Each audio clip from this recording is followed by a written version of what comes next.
I want you to think for a moment about your house that is probably like my house and everybody else's house, and we have this thing that we call the junk drawer, right? And what's the point of the junk drawer? What do I do with the junk drawer? What goes into the junk drawer?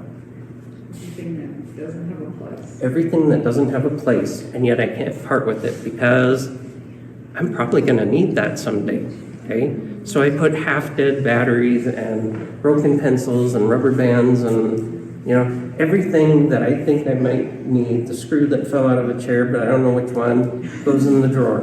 And I think someday I need that. I'm going to keep it. So everybody's got a junk drawer, right?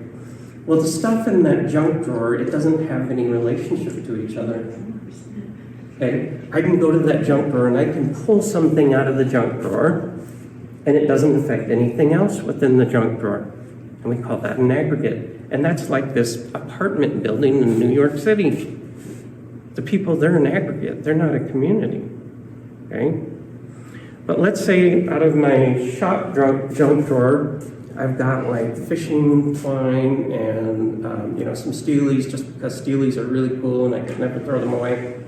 I've got some wire and I've got a little board that's cool and I don't want to throw it away. I might need that someday. So I got all these little pieces and I pull them out of the drawer and I arrange them together. I twist the wire and I tie the twine and I attach the steelies to it. And now I have something entirely different. And we call this Newton's Cradle. And it demonstrates a principle of physics, okay? And I can lift that last steel up and let it go, and the energy transfers through the steelies in the middle to the one on the end, and they just keep going back and forth, okay? And it's kind of a fun little toy that people keep on their desk, and it's existed all these years, and people still buy them. So I guess they're interesting enough. But now this is what we would call a system, because it's not like that junk drawer that I can take something out of and it doesn't affect anything else. If I take that middle steely out of this thing, is it still going to work? It doesn't work anymore. Okay? If I take one of the wire bars off of it, is it going to work? It's not going to work anymore. The point is that in a system, everything within that system affects everything else within the system. And that's what a community is. I can't do anything to one member of that system without affecting every other member of that system, okay? And so we call that organized complexity. More commonly it's referred to as the ripple effect, okay? I toss a stone in the water and the ripple goes all the way to the shore. So I'm not just affecting the water in the middle of the pond, it's the entire pond. Everything throughout the system is affected, okay?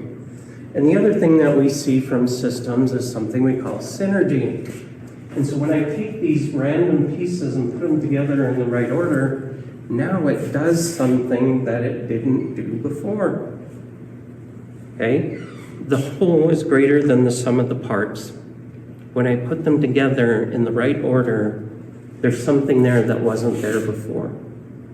And these two things, these are what community is about, because communities are systems, right?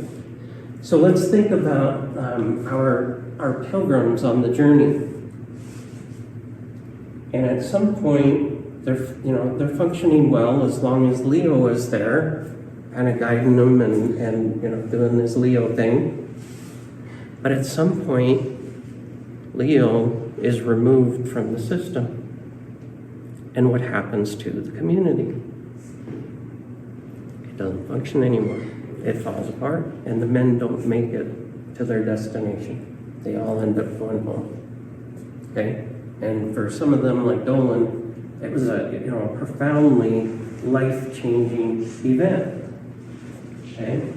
So that's one allegory that we can use to understand communities and civic engagement. We have to have this kind of organization to form a true community and a system.